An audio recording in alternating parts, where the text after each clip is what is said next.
अरे भाई वो एक्स्ट्रा हुआ एकदम नहीं इसका सर के पास में छोड़ा तो उसको काम करेंगे सोचा करो भाई इधर आओ तो सोचिए सर लेके सोचिए सर लेके पीछे बैठे होंगे भाई और अब ये बात याद आ रही है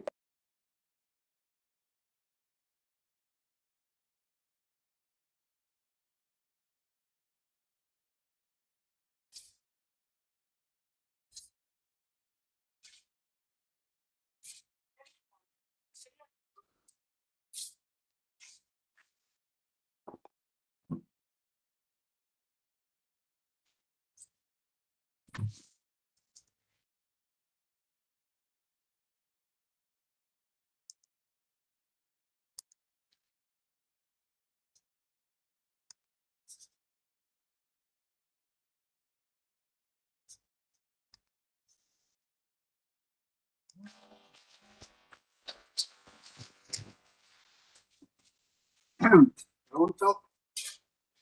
Allora, Tana, tu hai fatto la prova di entrare? Io sono già dentro. I ragazzi stanno anche in aula.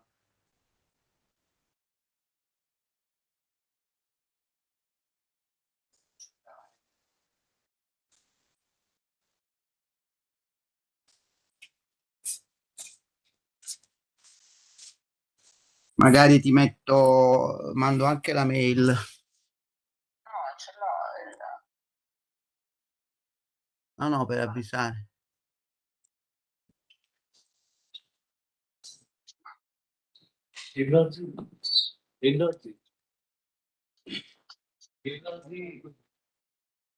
अब यहाँ से नहीं देगा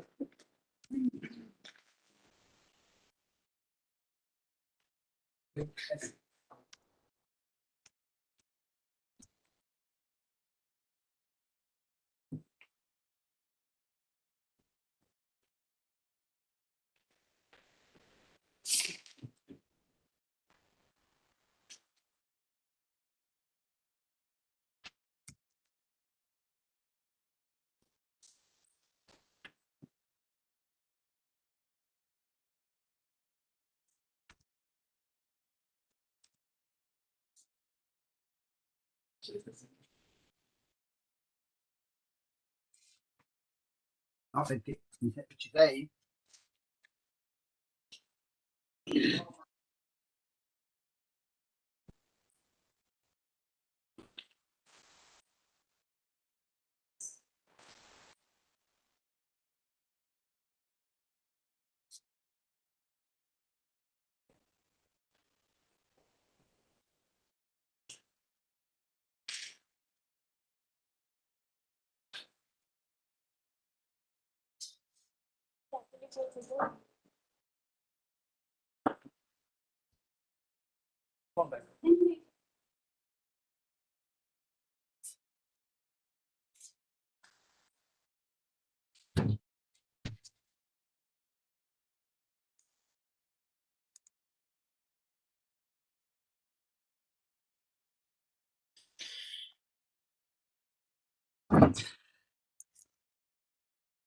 A very good afternoon to all. A very good afternoon to you, sir.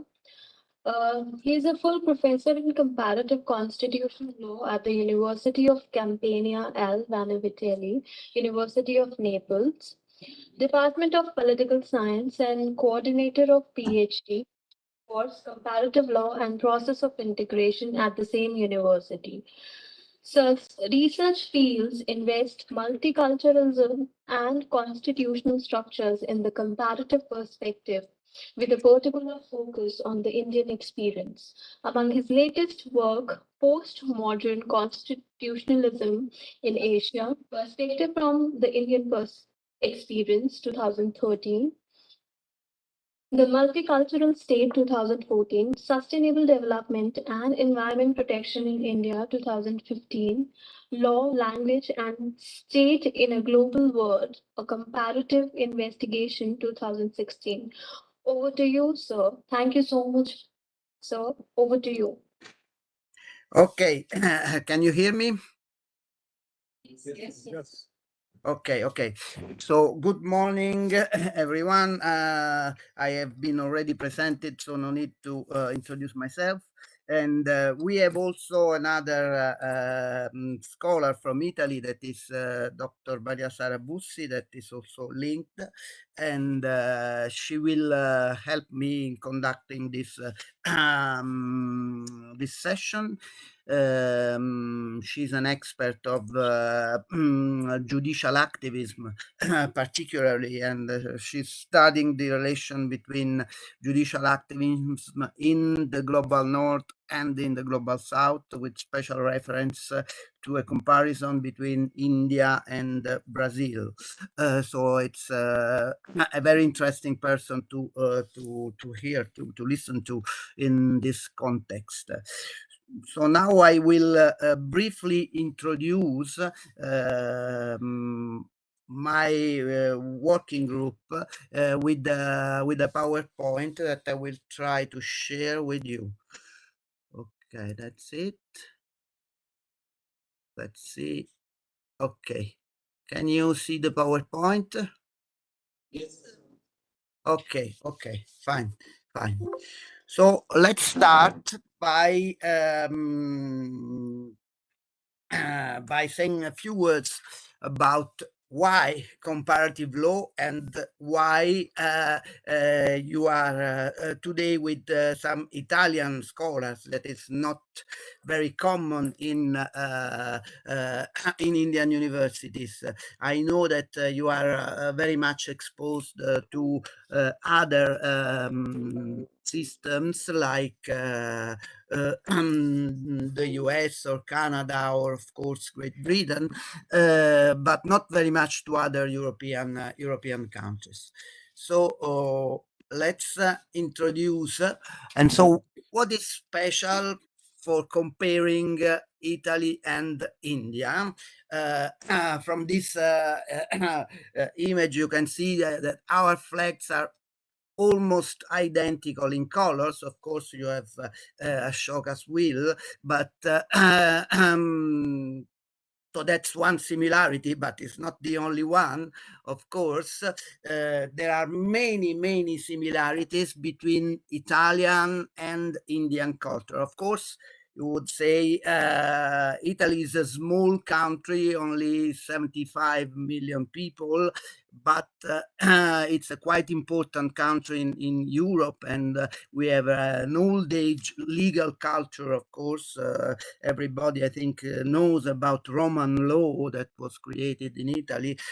So we have an age-old tradition in law, so we are quite relevant for such aspects. And we share with India many features, cultural features, starting from values. We both have an important role for the family.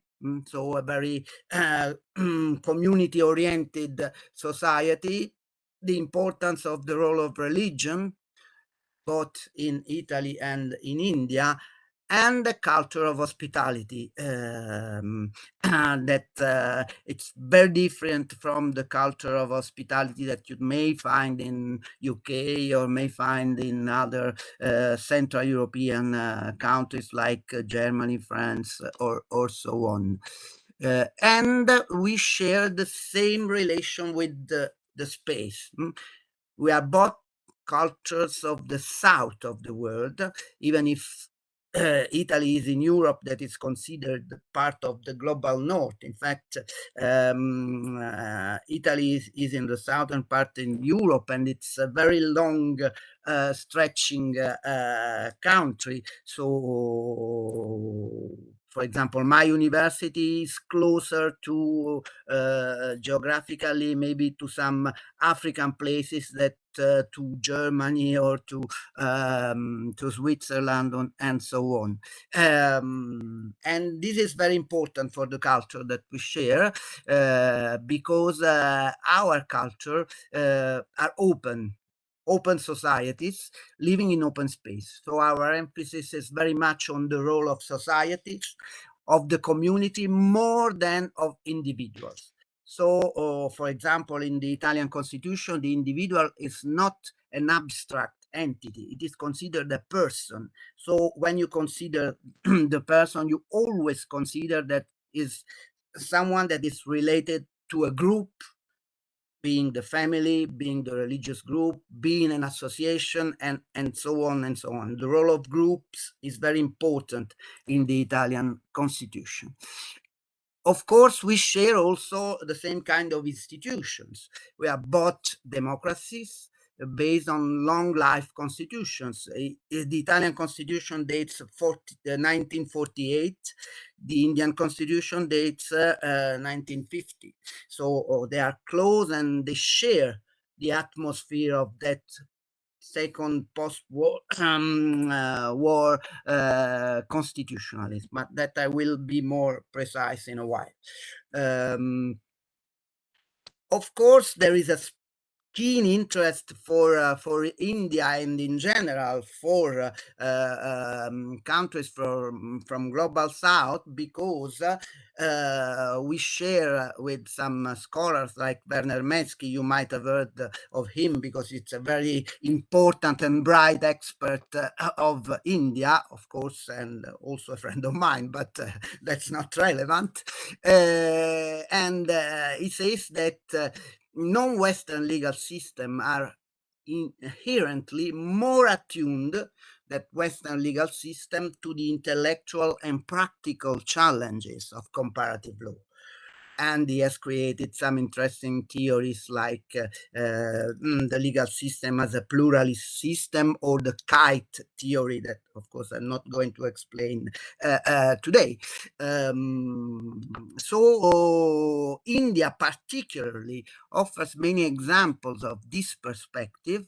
If we consider that the Indian is a mixed and plural system, you cannot say it's a true common law system. You cannot say that is a true traditional system. Is a sort of mix in between traditional law,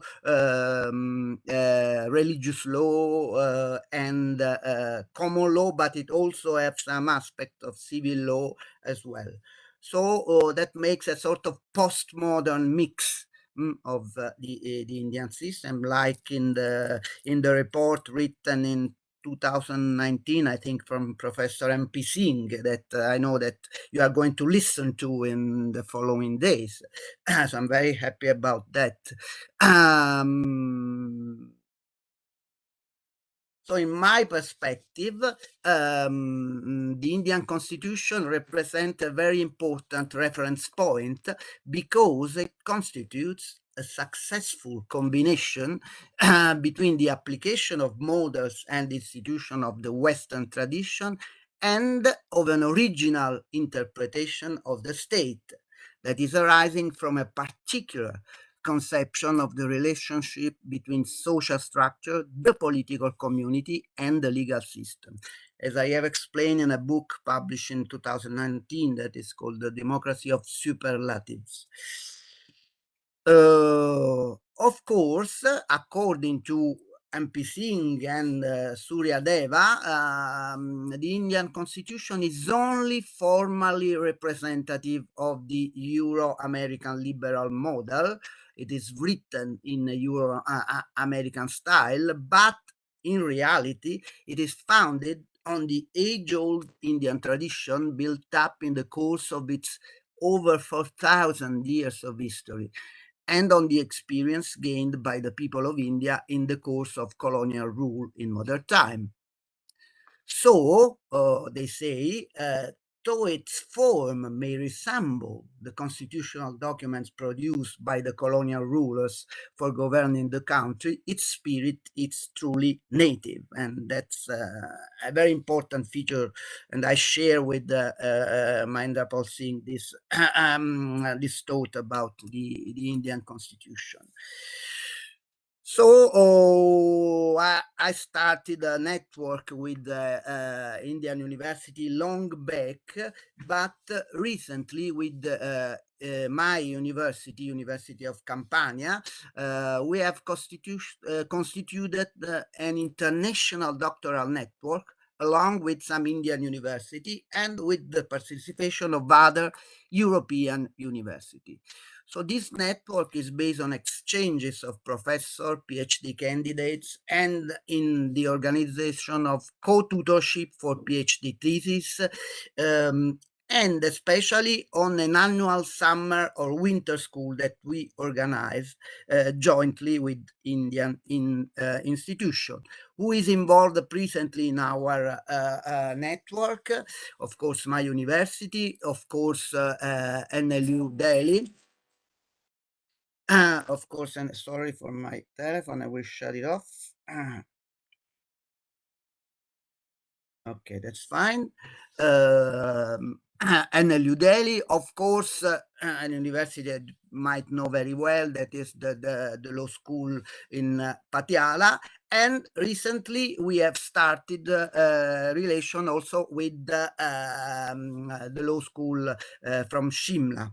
So we were supposed to organize something in 2020 or 21, but because of the pandemic, we had to report it, and I hope we can organize an activity, a doctoral winter or summer school in 2023, possibly. So normally those activities are open to PhD candidates or other subjects that are involved in legal research or legal practice. And our courses offer normally new methodological instruments to conduct comparative law research. We are offering during these courses lectures, thematic workshops, book releases, roundtable discussions. With a lot of opportunities that you will find. Maybe I can leave my PowerPoint to you. We had, before the pandemic, we had 4 round very interesting exchanges that we have. I'm going to pass through it so that you can really appreciate that many Indian scholars are participating to these activities. This was the first round in Italy, in Paestum, and of course here you see Professor MP Singh with me. It was about comparing continents, so to start an Indo-European dialogue on comparative law, of course. And there are other professors. You see Professor Mensky here and Professor Chandiramani, principal from a law college in Mumbai, and Professor Topidi from Greece. Second round was about comparative law in the global south, so about the methodological challenges and some issues of identity formation within the global south, and that was organized at NLU D. As you see in this photograph, there is MP Singh, but there is also Rambir Singh. I think also you will be exposed to a lecture by Rambir Singh, to his wisdom. He was one of the founder of the Circle of the Law Schools in India, and I met him in the 90s when we were cooperating to organize such networks. And the third round was again in Italy, and also here you will see some known faces, and especially Professor Paramjit Jaswal, Professor Sandhu, and other Professor Mensky, and other colleagues that you will know. The fourth, very well. The fourth round was in Patiala. So we went to Patiala in 2019, and that was on legal pluralism and governance in the Global South, challenges and opportunities. And in Patiala, there was a lot of discussion, and here you can see a mix of Indian and Italian scholar. We see Dr. Bussi, that is today with us, and of course, Professor Amirante and some other scholars from India or from Italy. And this is the whole team, and you might see people you know, your vice chancellor, for example, of Shimla Law School, but you might know some others like Ranbir Singh, Bensky, Paramjit Jaswal, etc. So let's have a few words about the constitutions. We can call the twin constitution because, as I told you, they are coming from the same period. So Constitution of la Costituzione della Repubblica Italiana of 48, this is the first print of the Constitution. Of course, this is the preamble of India that is more fascinating even in print than the Italian Constitution. But the atmosphere was about the same. This is a snap on the Constituent Assembly in Italy that started in June 46 and concluded on January 48. And that's also, you see, the same atmosphere, the same black and white photographs and so on that started at the same time, approximately 46 and concluded in 49.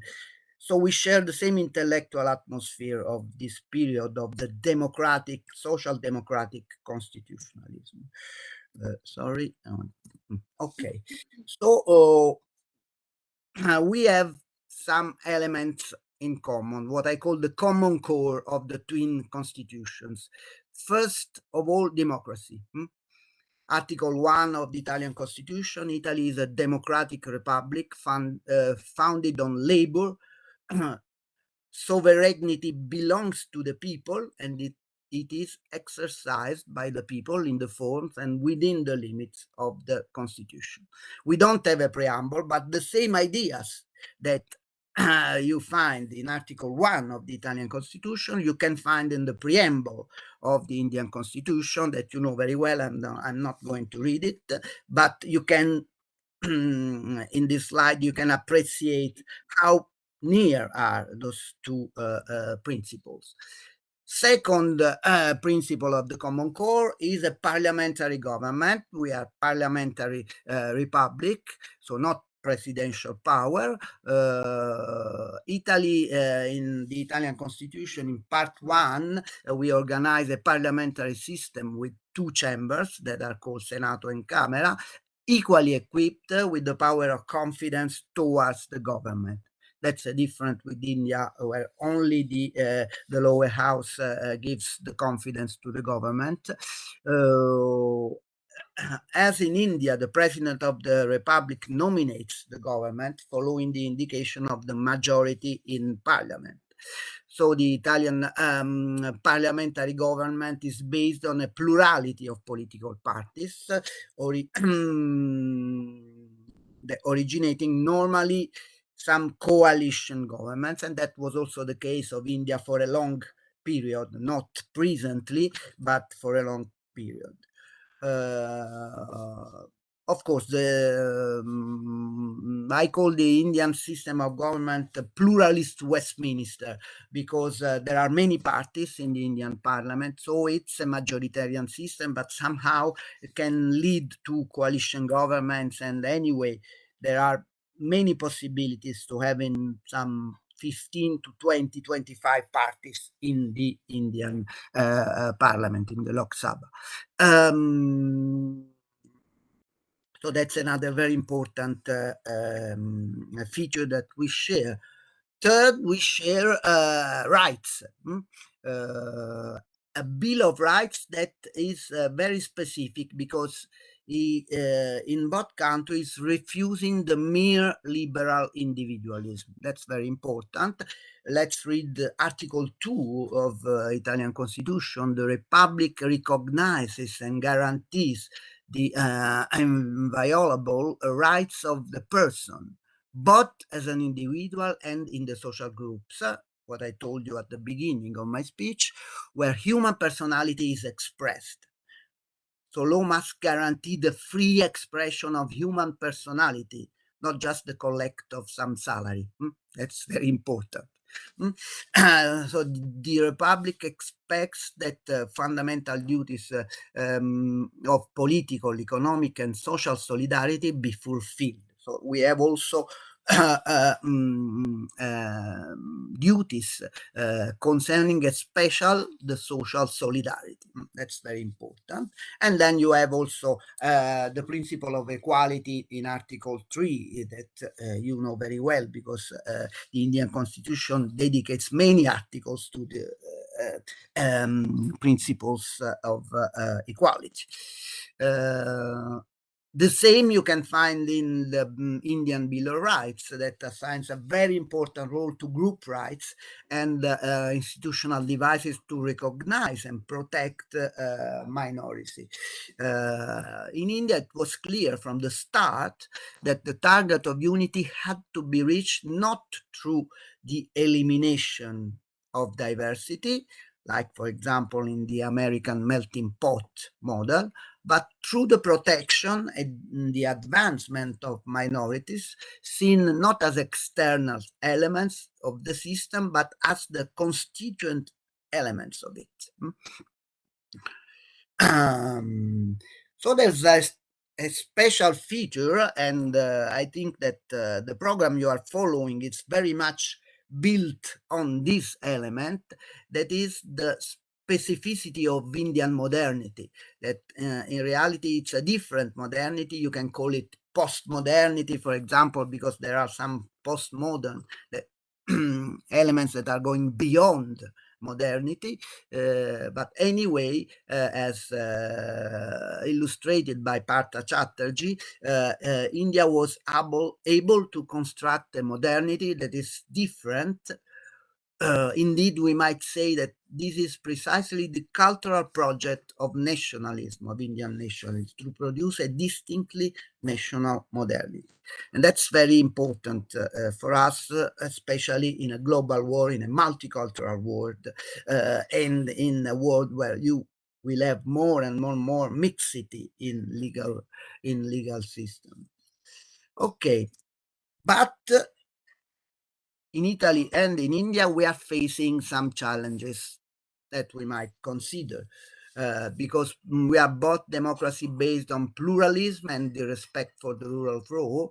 But as you know, democracies are fragile constructions. They are built on a fragile balance.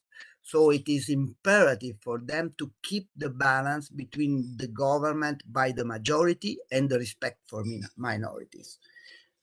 Where you don't have this balance, democracy is at risk.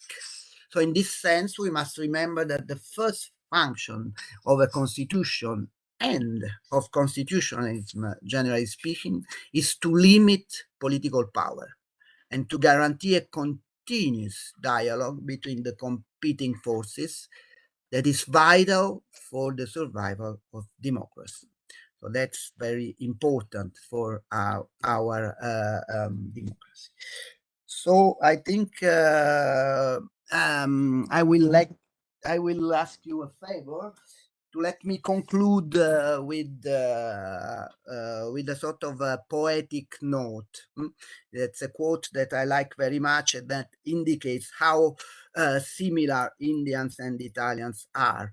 I know that poetry is not something banned from Shimla Law School, so I can try and read you this quote that is from Gregory David Roberts, from the novel Shantaram. What does he say? Say that the Indians are the Italians of Asia, and it can be said certainly with equal justice, that the Italians are the Indians of Europe. There is so much Italian in the Indians and so much Indians in the Italians. This is written from an outsider. This is an Australian writer, so it's a third part. And they are both people of the Madonna. They demand a goddess, even if the religion does not provide one. In Christian religion, Madonna is important, but it's not the central. But we put it at the central place in Italy. Every man in both countries is a singer when he is happy, and every woman is a dancer when she walks to the shop at the corner. For them, food, that's very important. Food is music inside the body. Cooking is very important both in Italy and in India. And music is food inside the heart also. Music itself is very important in both countries. The language of India and the language of Italy, so the languages, they make every man a poet, even a professor, we might say, and make something beautiful from every banality. There are nations where love, that's amore in Italian, PR in Hindi, makes a cavalier of a Barsalino on a street corner and makes a princess of a peasant girl, if only for the second that her eyes meet yours. And that's the final confession of the author of this quote. It is the secret of my love for India that my first love, my first great love, was Italian. So we conclude this first part of my speech with this poetic note, that it is illustrating my point of similarities between Italy and India. But now let's get more serious, and I'll get into the topics of today's session. I shut off this PowerPoint and try to open up another one.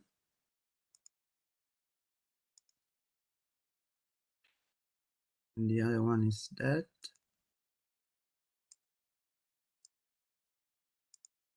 Okay.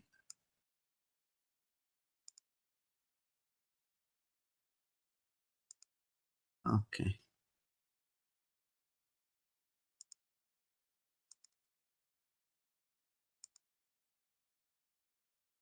I cannot see the entire.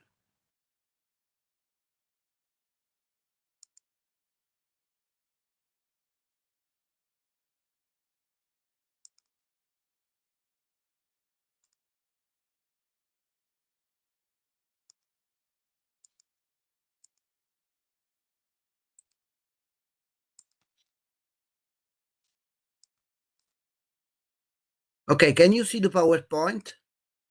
Yes, sir. Okay. This one, judicial systems and actions. Okay, fine. So here we find the title of the session. We had a long introduction, but I think it was important to get the sense of this discussion that we are having today.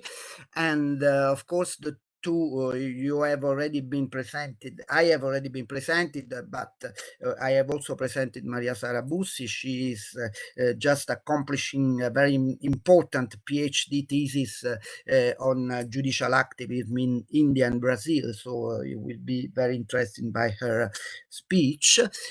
What are we going to talk about? First, I will treat very briefly of judicial system in comparative law, giving an overview, and then Dr. Bussi will speak about the Indian judicial system in comparative perspective. So, of course, she's not going to explain to you your right, but to give a comparative perspective.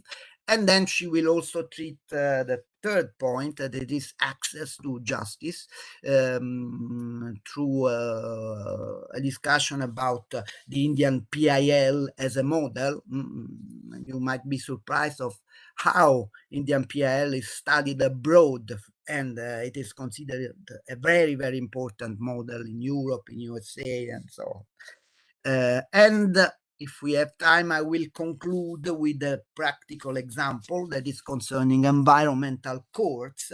And in India, we have a very important, probably the leading environmental court in the world, that is the NGT, the National Green Tribunal of India.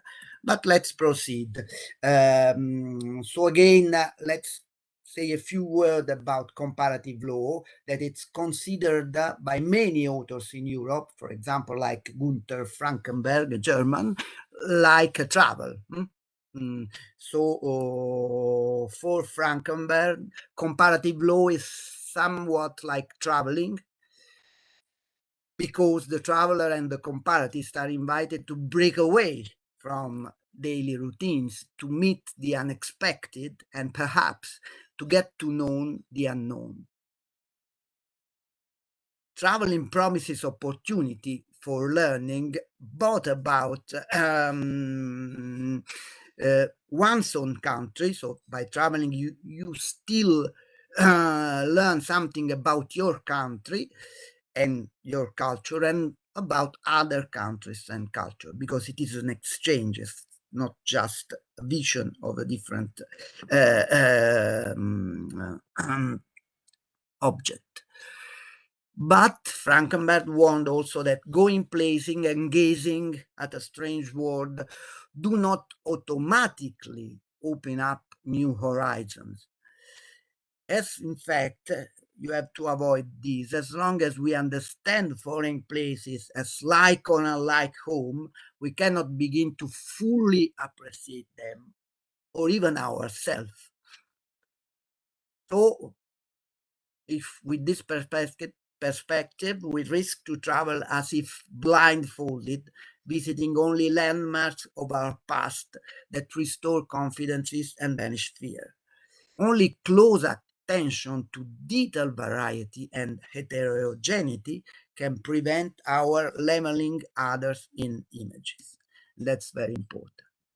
So in the study of judicial systems, a comparison that takes into account constitutional systems outside the Western legal tradition, so interested to compare India, for example, with other Western democracy, is needed for a better understanding of a specific aspect, that is the sociological and cultural factors influencing the role of the judiciary in contemporary era. This approach is essential to explain processes like judicialization of politics or judicial activism. Although these two terms have been understood for a long time as synonyms, the same thing, starting from the theories developed in the US, in our opinion, they can be defined differently by looking at narratives that the south of the world offers us on the role of judicial power, therefore to a comparison that goes beyond West. In an old account, 1995, by Wallinder, the judicialization of politics implies the expansion of the province of the courts or the judges at the expense of the politicians. That's a very, very wide phenomenon, not only in Europe or US, but also in India. And it consists in the transfer of decision-making rights from the legislature, the cabinet, or the civil service to the courts, or alternatively, at least the spread of judicial decision-making methods outside the judicial province proper. I think, of course, in application of the principle of the separation of power, this illustrates not a breach to the separation of power, but a different and more complex separation of powers. That's very important as an introductory remark. In short, Wallinder defines the judicialization of politics as the infusion of judicial decision-making and court-like procedures into political arenas, where they did not previously reside. More recently, there are other studies by Ran Hirschel that correctly pointed out that the term judicialization of politics is often used indiscriminately to refer to what in fact are several distinct phenomena like judicial activism, rights jurisprudence, also ranging to debates over judicial appointments, that's very important, and the politicization of the judiciary.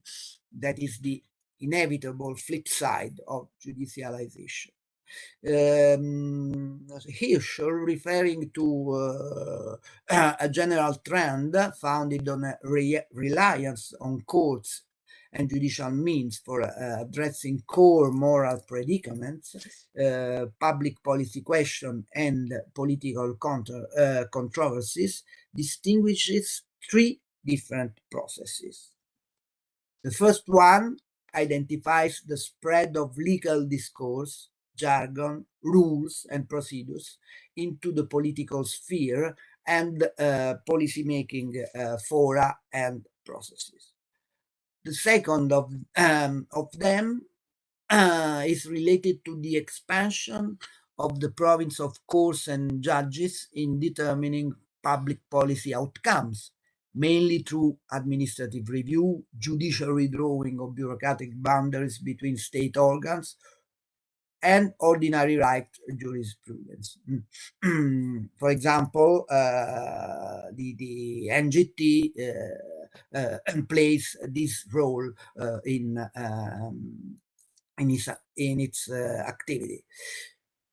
Third point is the reliance on courts and judges for dealing with what we might call mega politics, that are core political controversies that define and often divide all politics. It's a sort of delegation from the political field to the judicial field, of course, where the politics cannot reach a solution or doesn't want to reach a solution. So with regards to the factors leading to the judicialization of politics, Hirschel affirms that they can be traced back to three main aspects, one of which has an institutional nature, a second that relates to the sphere of judicial behavior, and the third that is influenced by political factors. In these frameworks, the factors that would have contributed to judicialization of politics are, first, the presence of an a truly, I might say, independent judiciary with a well-respected and fairly active apex court. So it is very important to have apex courts that are respected, that are renowned, and that deliver good judgments.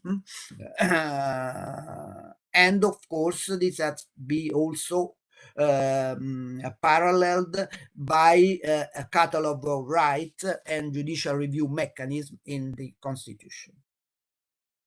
Second element is the fact that the courts are political institutions not merely because they are politically construed, but also because the determinants of judicial behavior are not distinctly different from the determinants of decision making by other public officials.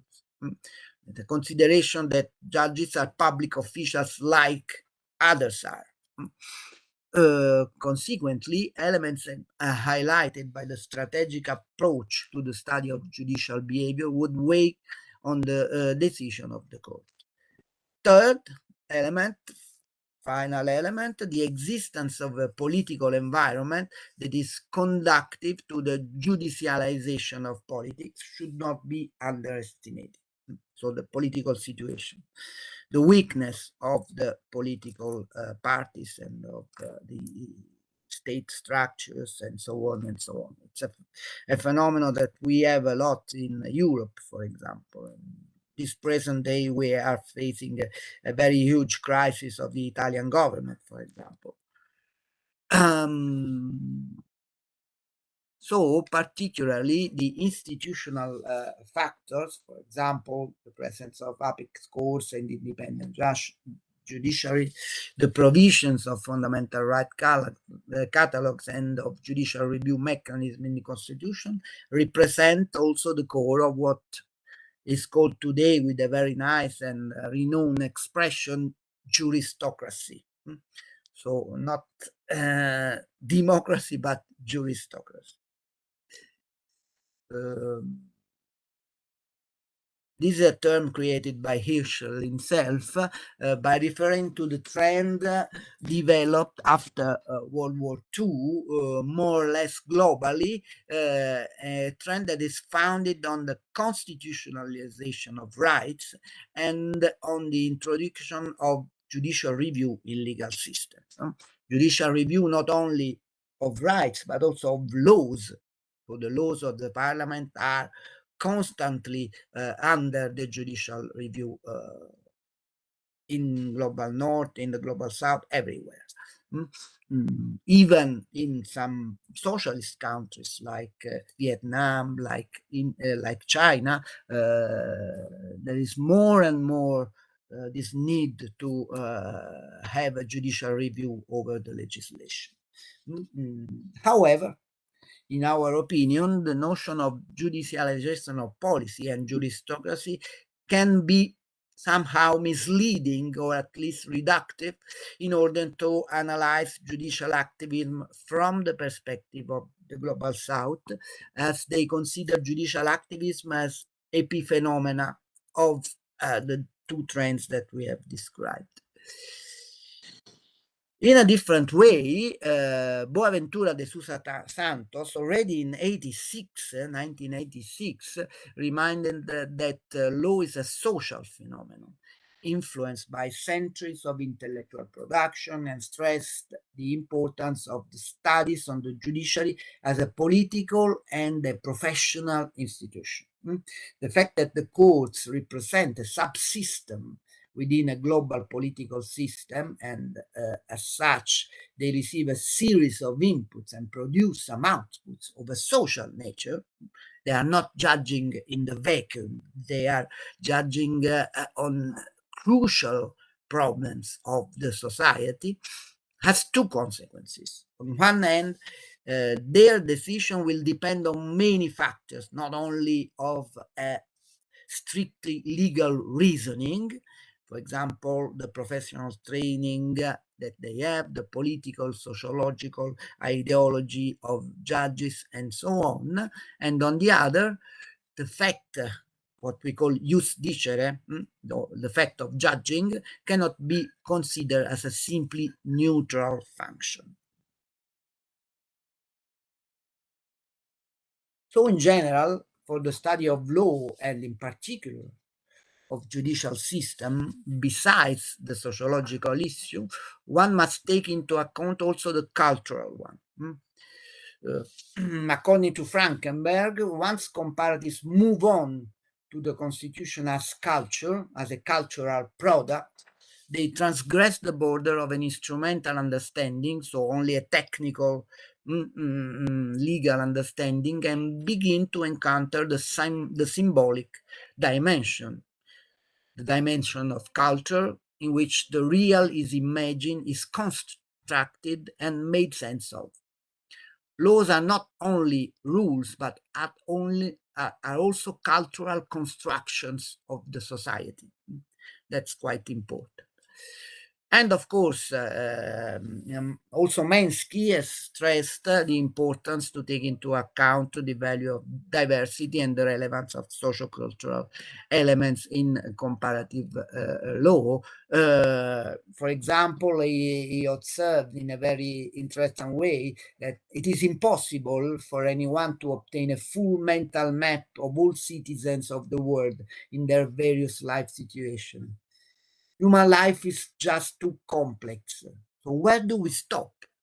Do we prioritize the views of people in hour-long queues or congested roads in Mumbai's urban jungle over the assumption carried by people who walk on foot every day through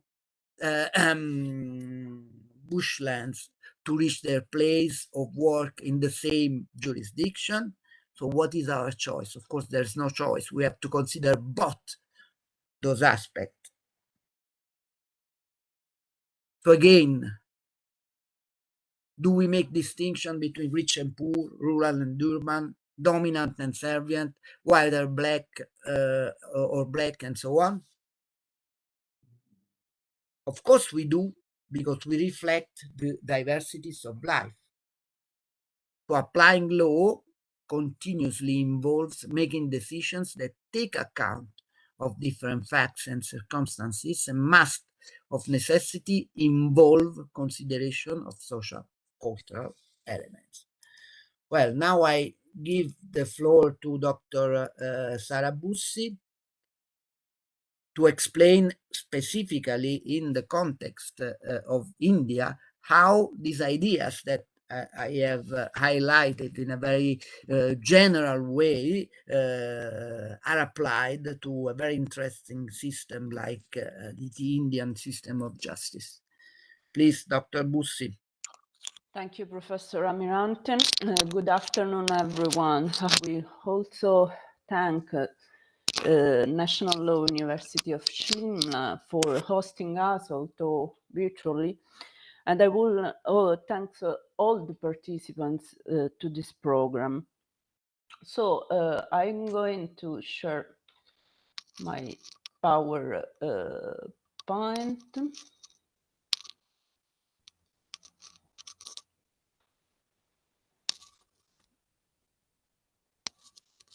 I don't know.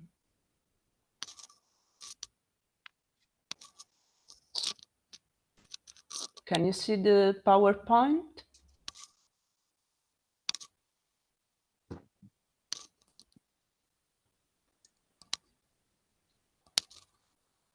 I think it's coming. Okay. Good. Thank you. So I'm going to focus on two aspects. The first one refers to the values that underlie the Indian judicial system in a comparative perspective. And the second one is the aspect of the Indian PIL, or social action litigation, as a model in comparative perspective.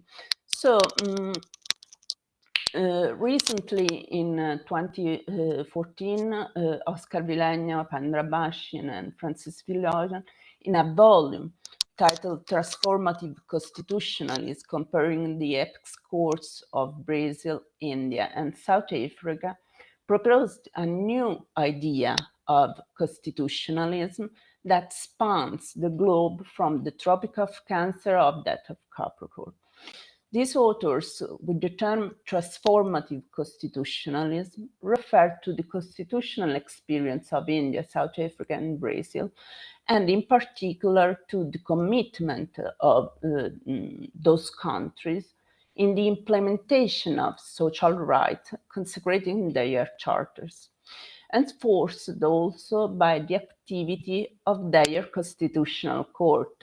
It has the Supreme Court of India, the Constitutional Court of South Africa, and the Supremo Tribunal Federal of Brazil. These experiences are apparently distant constitutional experience, but actually they are very close if we consider some elements that are very useful for a comparison. Firstly, these three countries, through a constituent process, are broken with a past that in the case of Indian constitution is characterized by colonization, in the case of South Africa is characterized by apartheid, and in the case of Brazil is characterized by a military regime. Their constitution, although their constituent processes have led to the elaboration of audacious and courageous constitutional text, finalized to establish a new political moral foundation for the respective society. giving life to stable democracies. Thirdly, the three apex courts have assumed a proactive role for the purposes of protecting fundamental rights to the point of representing a new worldwide web of constitutional adjudication.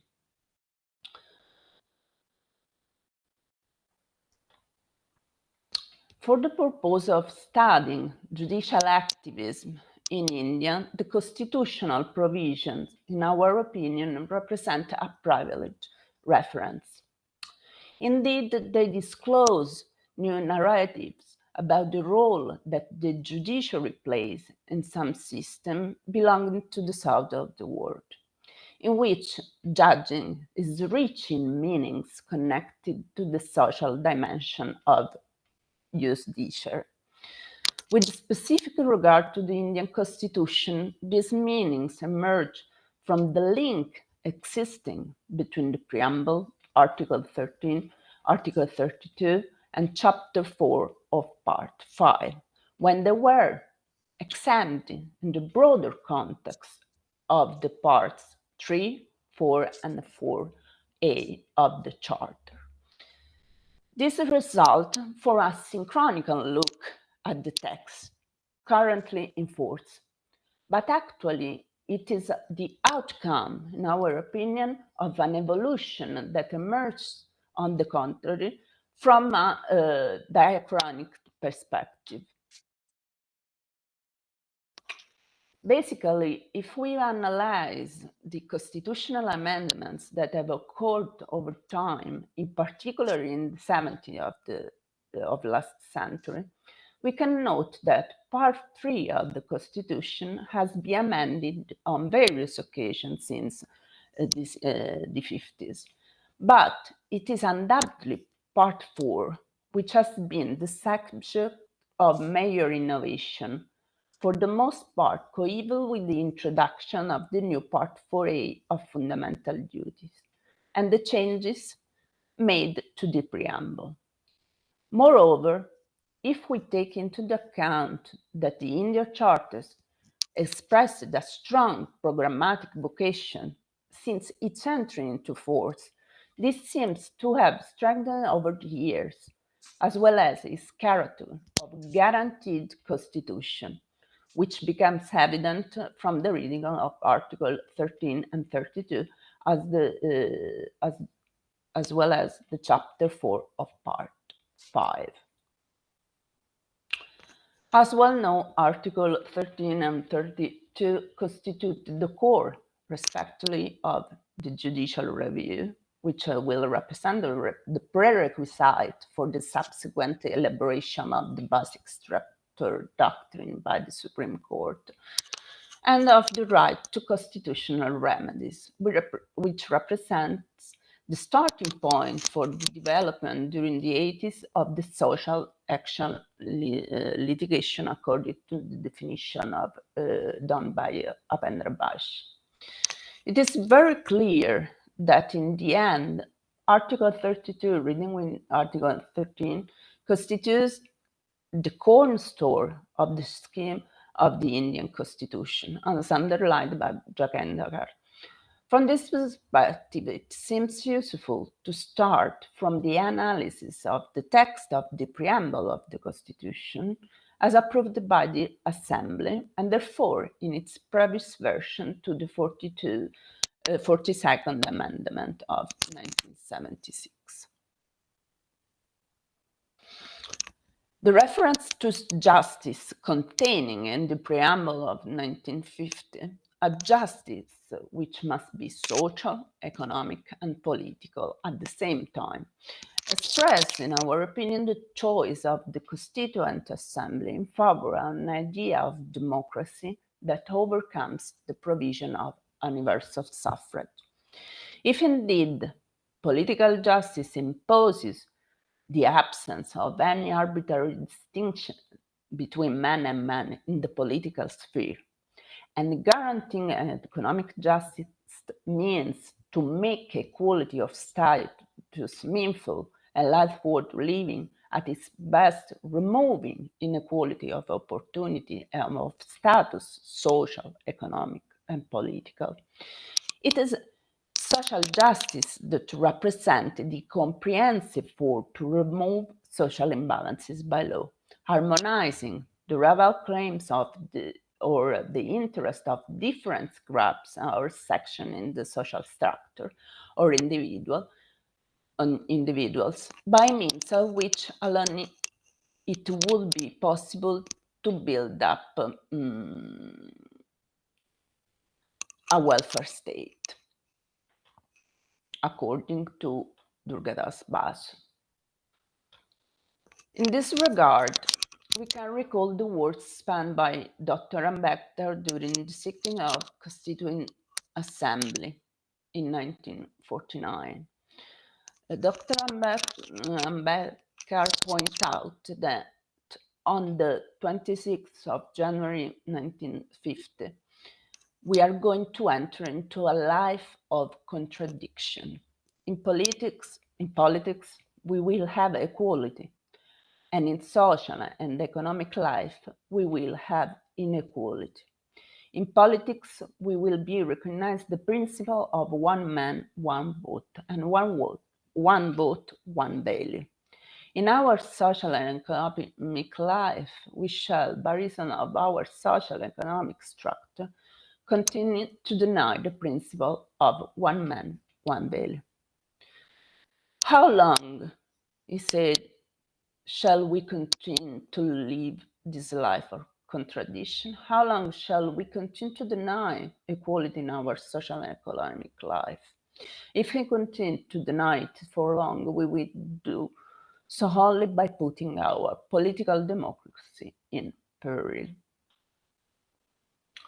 We must remove this contradiction, he affirms, at the earliest possible moment, or else those who suffer from inequality will blow up the structure of political democracy, which this assembly has so laboriously built up.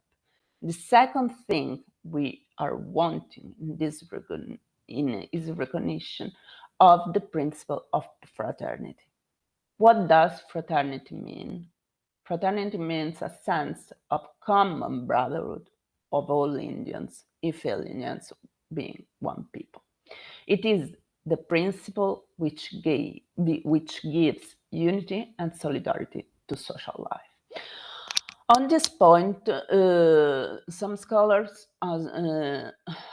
has observed, in fact, that from the preamble emerged the social economic content of political freedom, in which the positive dimension of political freedom implies the creation of a new social order based on the doctrine of social economic justice.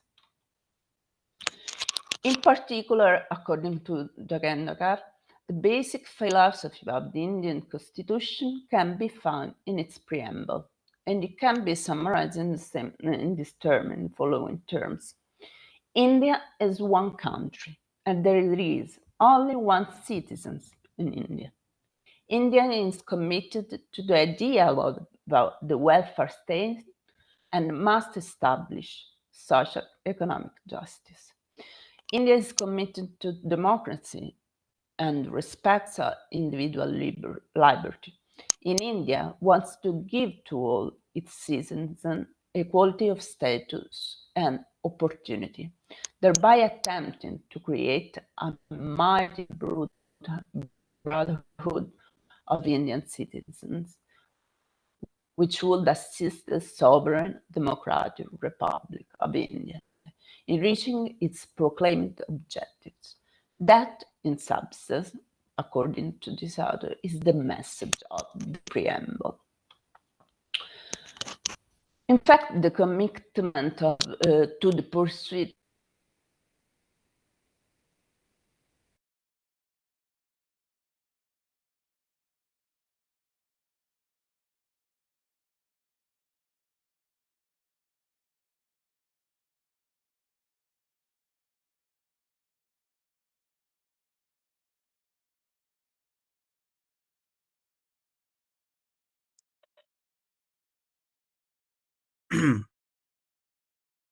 I think there was a problem with the connection of Dr. Bussi.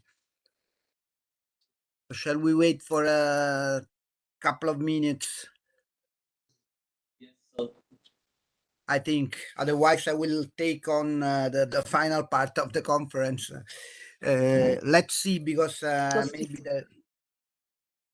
there was a shortcut. Professor, Eccola, eccola. it's okay? Can you hear me? Yes. Okay. She's back. Okay, fine. Okay.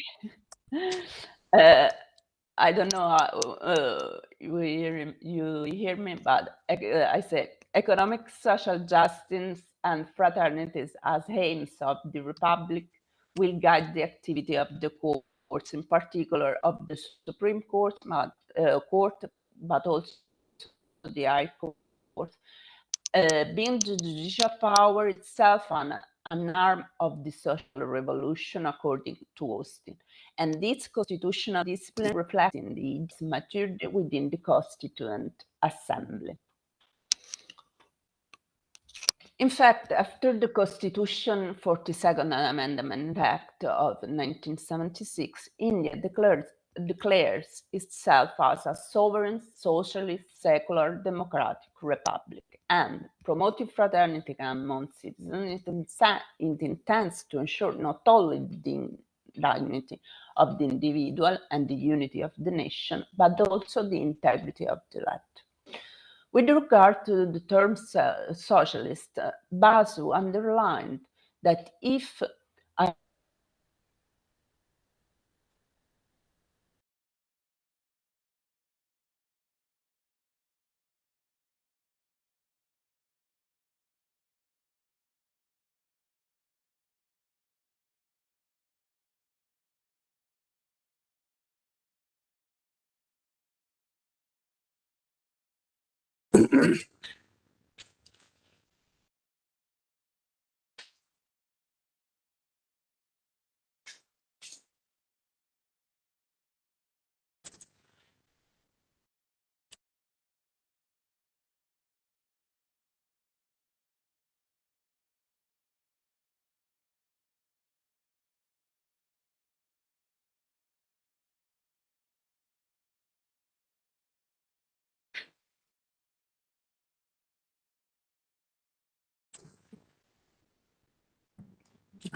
Professor Amiranti,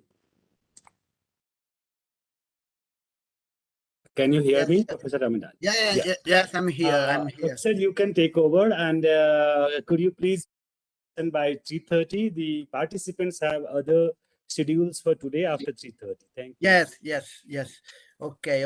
I think let's have another try and then. Okay. Sorry, Professor. Okay. No, please go on. Just in case there is another break of your connection, I will take over. Okay. Okay, but how many minutes you can? Okay. No, as long as your connection functions, it's okay. Okay. So,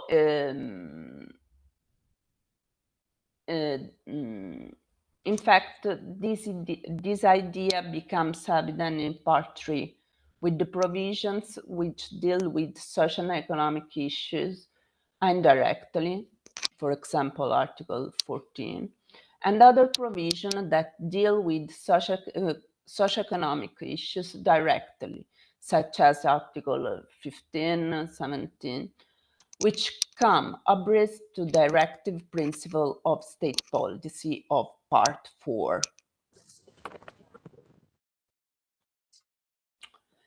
In the context of the 42nd Amendment Act in 1976, the change made to Part 4 undoubtedly the most relevant. But they, however, require an analysis of the provisions in force prior to the advent of this reform. Article 38, as is now, was not amended in 1970. Instead, before the introduction of Clause 2 with the 44th Amendment Act of 1978, provided that the state shall strive to promote the welfare of the people by securing and protecting as effectively as it may a social order in which justice, social, economic, and political shall inform all the institutions of national life. In our opinion, Article 38, together with Article 39, embodies the core of the idea of a welfare state embraced by Indian democracy.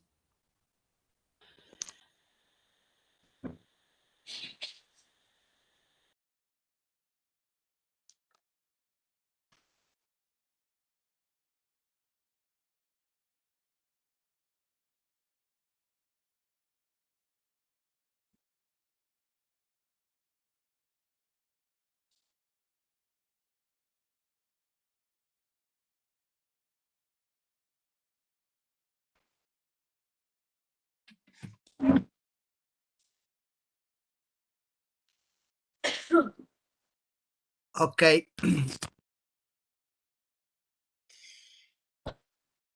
Here we are. Just I send a message to Dr.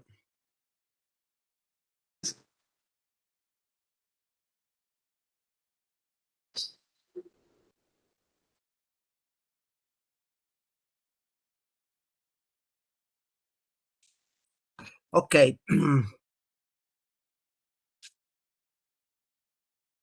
Can you hear me?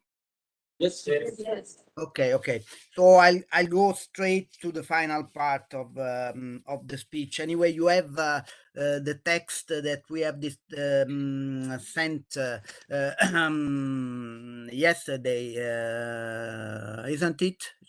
Did you receive two written text? I think that you received them, so you can go through this part of the conference of Sarah Bussi, while I will share my other PowerPoint. So I'll give you an example concerning environmental courts.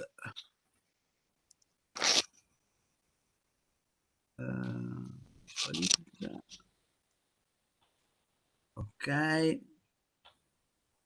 let's go and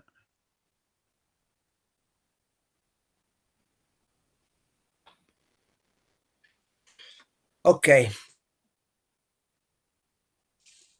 Can you see the PowerPoint? Yes, sir. Yes. Okay, so let's conclude our discussion today. I think we have half an hour or such with a very interesting example in comparative perspective that is about environmental courts. I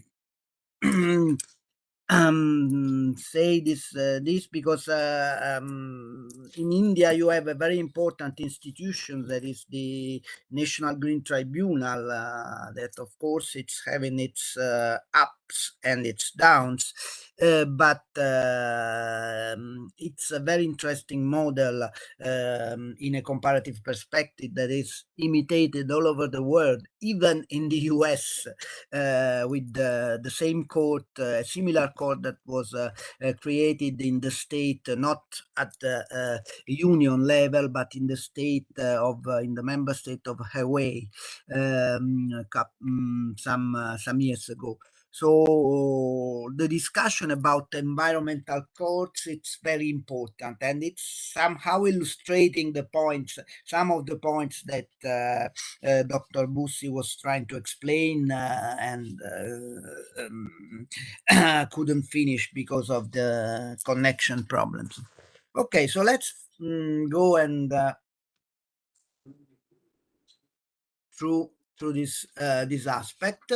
So the National Green Tribunal of India can be considered the first green court at the federal level, so at the level of the union, created all over the world.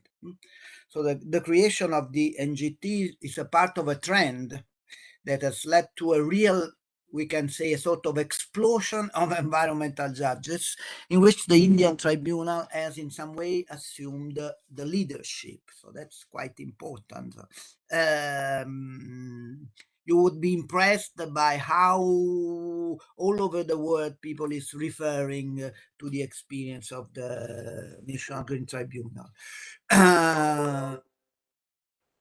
Of course, since the beginning of the 21st century, there is an impressive growth of environmental court. So in a study 10 years ago more by Pring and Pring, in 2010 there were only 360 environmental courts and tribunals that were created in only 5 years.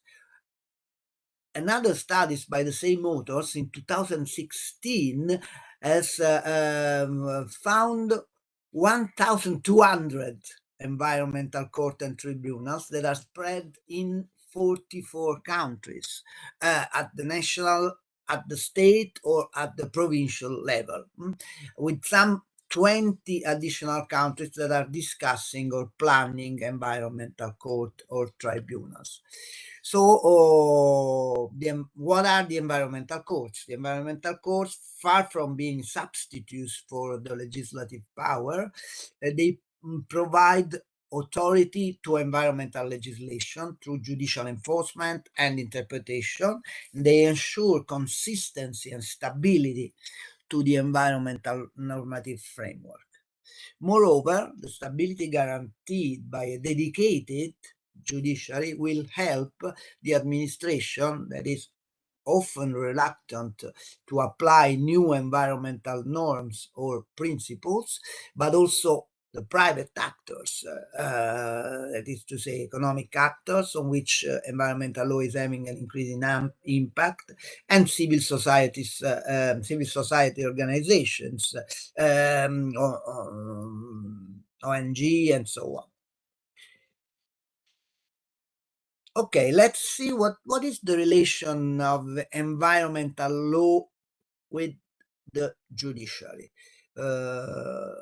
Of course, almost all nations, including developing ones, have basic environmental protection laws in place. But an enormous gap exists between the letter of the law and what is actually happening on the ground.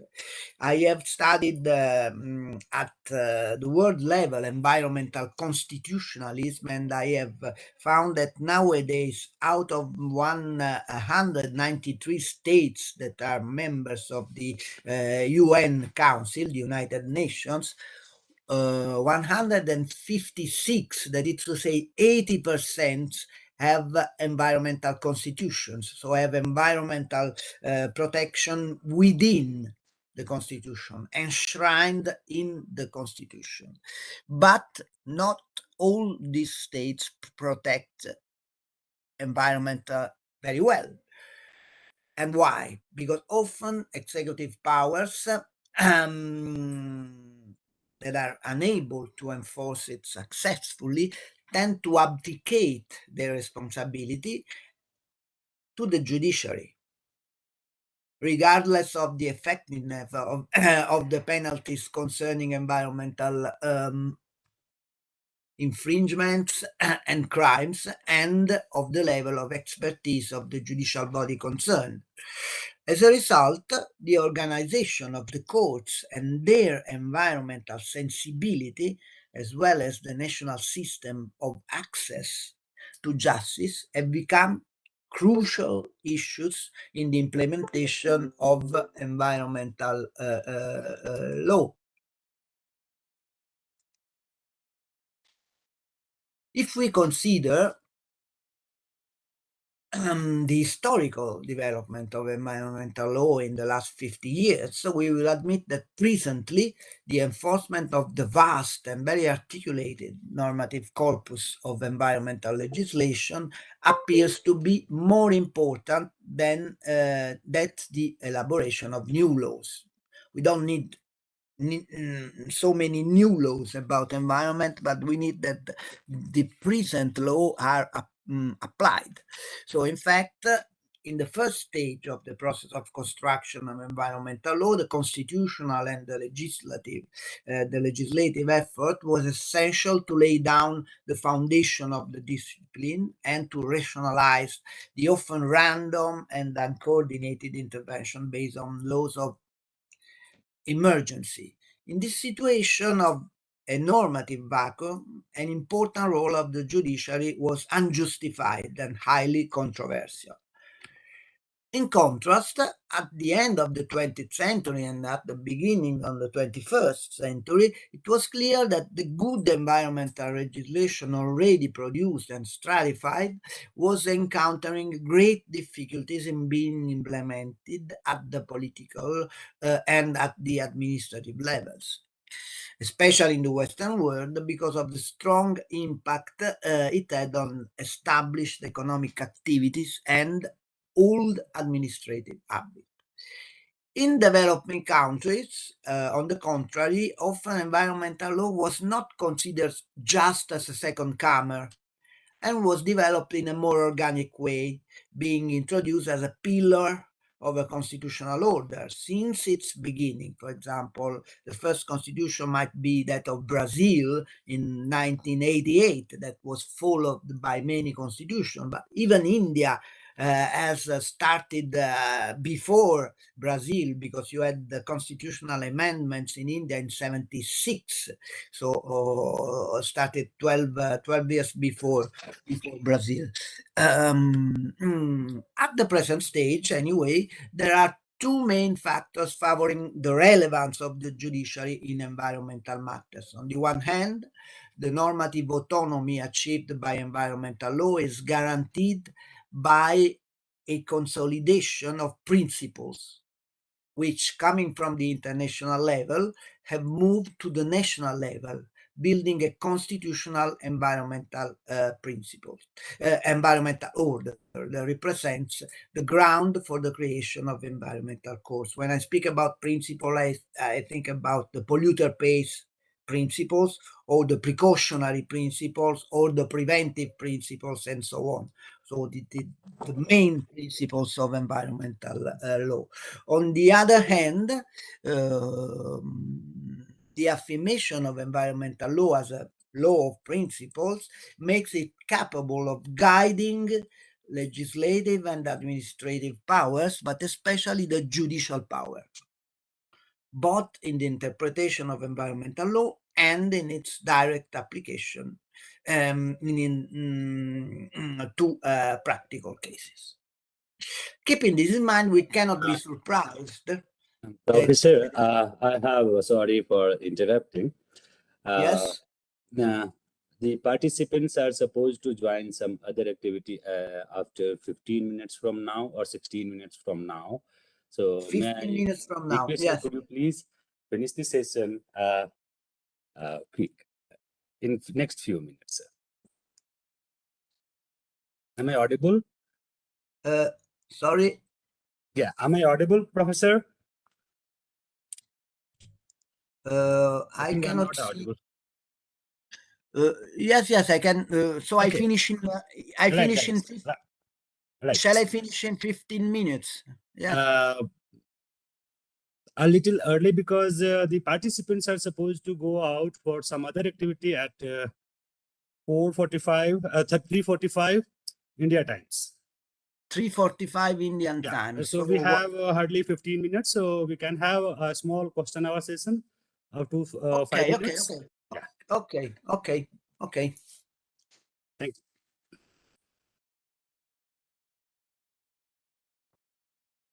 But I cannot see you anymore.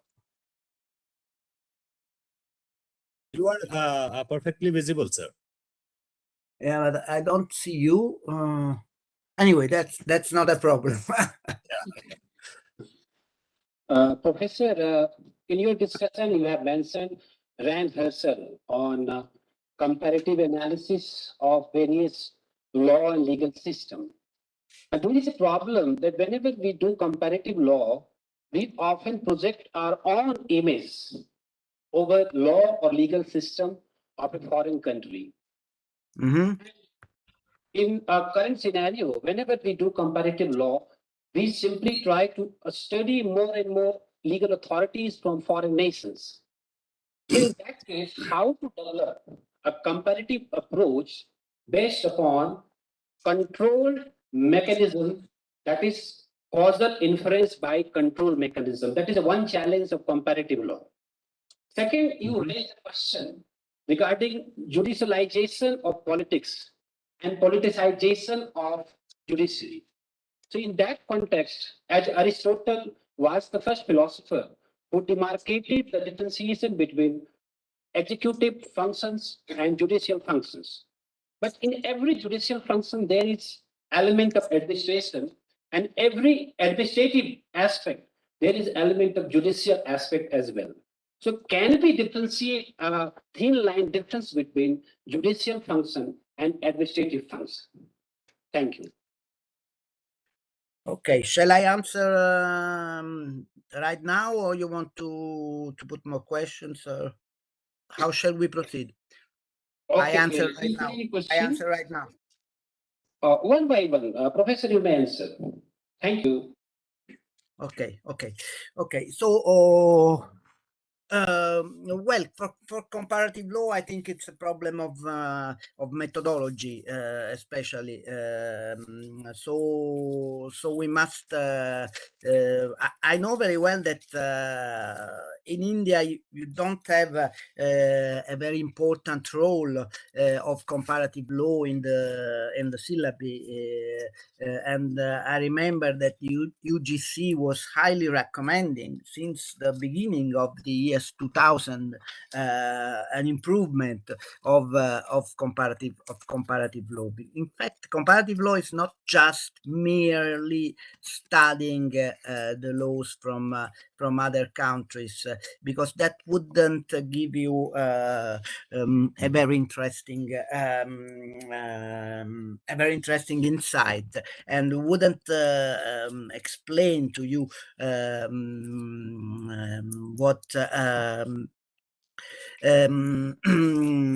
what are also the some features of your own system. The problem is that you have to go beyond that, and you have to try and study the inner structures that are beyond the law. For example, I can give you an example that occurred to me when I was a very young scholar, about 30 years, and I was preparing my PhD thesis in French in Paris, and I was studying the decisions of the apex court for constitutional adjudication in France, that is called Conseil Constitutionnel, the Constitutional Council, we could translate in English. And I wrote an article about certain decisions of the Conseil Constitutionnel, and I showed this article to a French, very important French professor, a senior French professor, and I told, this is my article. You might not read it because it's on French, so it might not be very interesting to you. But he read the article, and then he came back to me and he said, I have to thank you very much because your article was very interesting. I thought, but how it is possible? You are an expert of French law and I am an Italian young scholar, so I don't see what is the interest for you.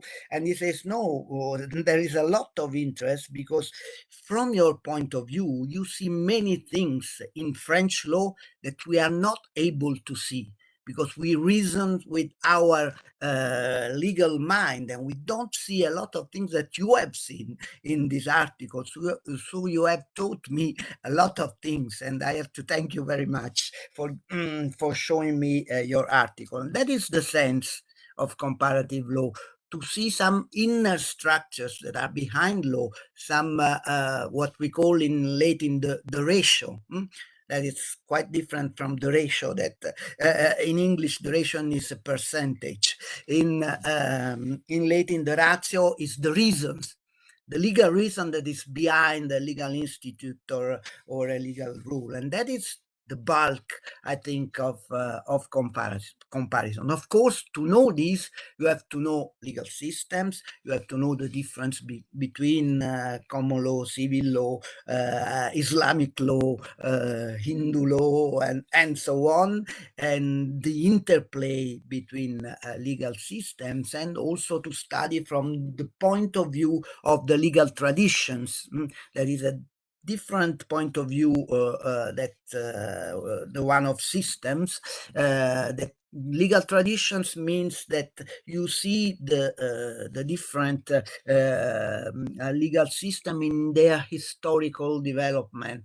Where do they come from? How they are entangled with the history, with the philosophy of a country, and that is very important to understand some inner structure of law. So I think this is the correct way to make comparative law. Of course, it's not easy. It requires sometimes, but it gives you insights that are very, very, very important.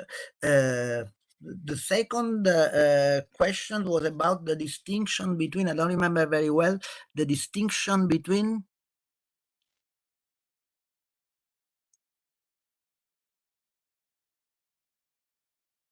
Sorry.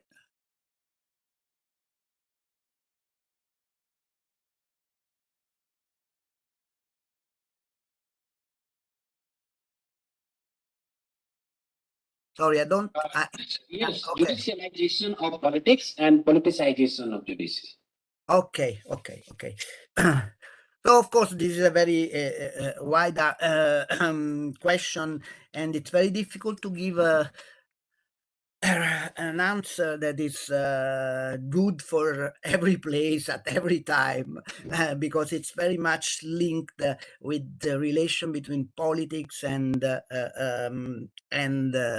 law.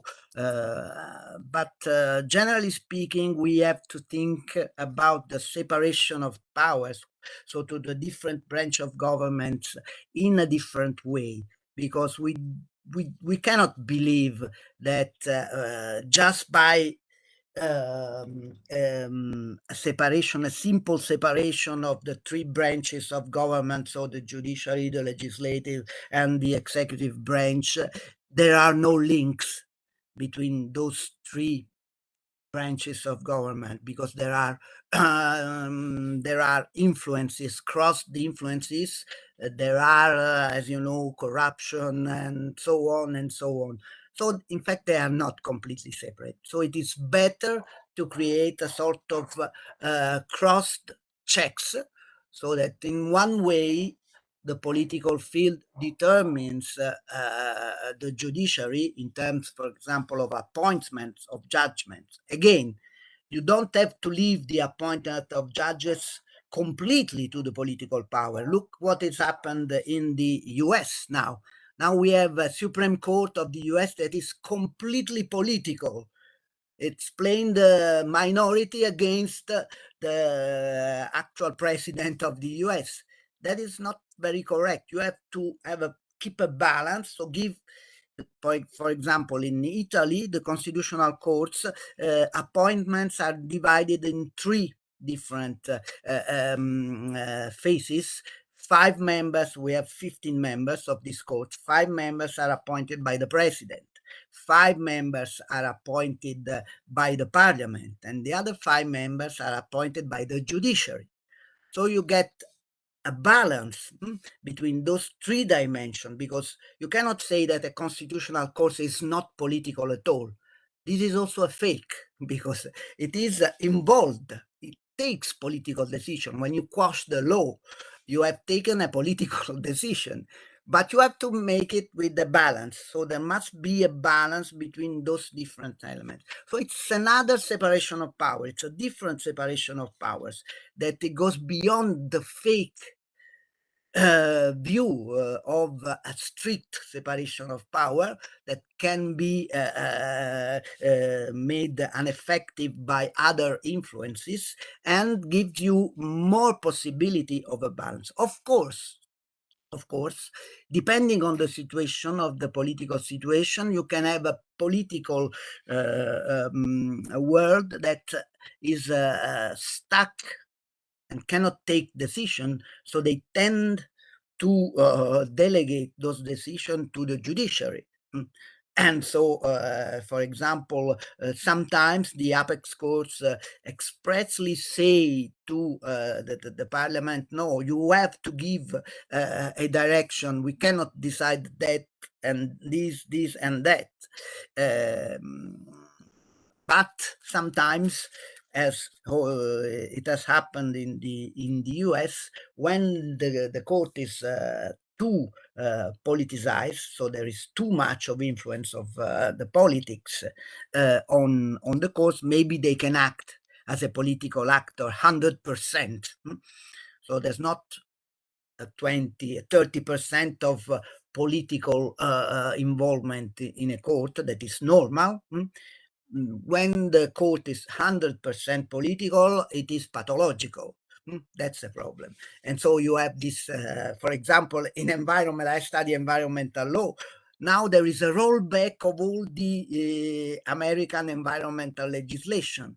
The Environmental Protection Agency is completely overthrown, doesn't have so many powers nowadays, and also the climate change policy of US, it has been recently overthrown by this West Virginia decision by the US Supreme Court. So this is very important. Of course, those are not easy notion to be understood, because you have you always have to study when you consider a court. What are the means of appointment? What is the political situation in that? So if the court is under pressure from the government, now you have to decide on this question, because for us it's too delicate. So it's up to you, and so on and so on. But if you have an independent court, in this case, the court will say, no, we cannot decide on this. But if the court is very dependent on politics, then they will decide at the place of the parliament. And so this is not very good in a democracy. I don't know if I have answered to your question. But... Yes. Thank you, Professor. Any question? Okay. So this is the conclusion of this session. Professor, thank you so much. Okay. It was a wonderful session. Thank you so much. Okay, thank you very much, and I really hope to be able to come in presence to Shimla in future. Let's hope that the pandemics give us the opportunity to travel more and more, like it was before. Of course, we cannot go back to the past as it was before. We have to arrange with all the present problems of the pandemics, of climate change, and so on, that have completely changed our world. But we have to find means to communicate. So I give you my wishes, and hope to see your university in future. Yes. Thank you, Professor. Okay. Thank Bye. you. Thank you. Bye. Thank you so much. Bye.